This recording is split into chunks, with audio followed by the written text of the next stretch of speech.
As a preview for our acupuncture class, this is a great point in this lecture to talk about it. There are a set of 8 channels called the 8 extraordinary vessels. 8 extraordinary vessels.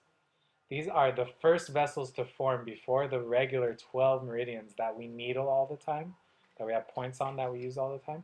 These form before those form. They're very primal. They're like the child is conceived in utero, then these 8 extraordinary vessels start to form. It's through these 8 extraordinary vessels that are so deep, that these spirits will come into and start to interact with each other. Spirits will come in, they'll start to interact with each other in such a way that it seems like they're one. They seamlessly get to interact through these 8 vessels. And then what we see as the conglomerate of all that, the mixing of all that, is what we call the big Shen. This Shen, the consciousness that we refer to as the heart, we usually write it with a lowercase s, versus the big Shen we write with a capital S, as the big overall spirit.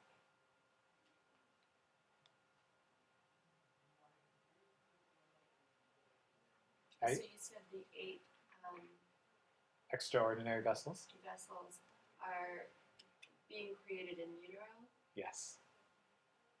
And is there a sense of, in Chinese medicine, as to when the soul actually comes into, or the spirit actually forms? In terms of like what week of pregnancy? Yeah. Not that I've ever heard. Yeah.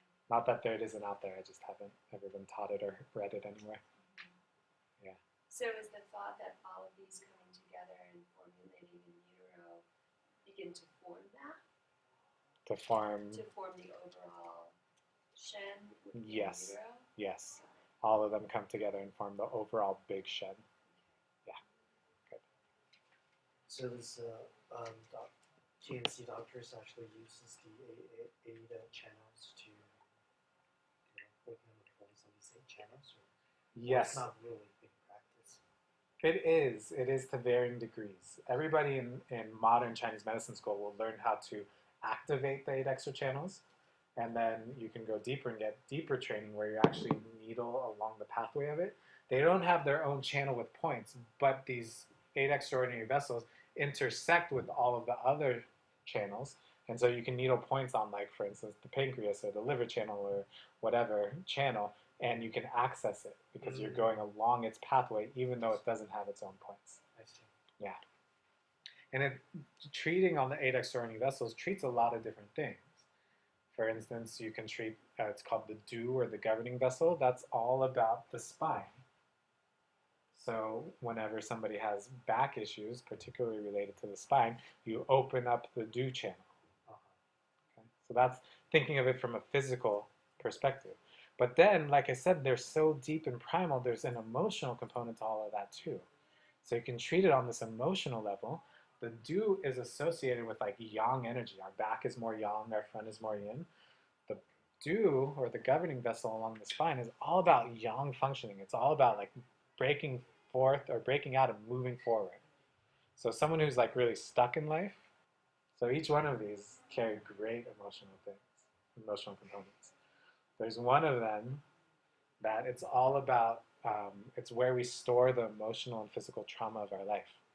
So when I'm treating the 8 extraordinary vessels, what I'm doing as a like treatment strategy is I'm going to do earlier treatments where what I'm focusing on is like getting them to a place of calm, right? So that they feel self-love, they feel safe, they feel okay, they get ready to move forward. Then I connect them. There's another treatment where it's all about connecting to your higher self. And when you connect to your higher self, it's all about having greater vision. Right? You're able to see things for what they are and not get pulled into them and like swim in them and drown in them and get overly like thinking about all of it. You're able to like take a step back and see it for what it is. So that combination of being in a place of safety and peace and self-love and having that greater vision is really powerful.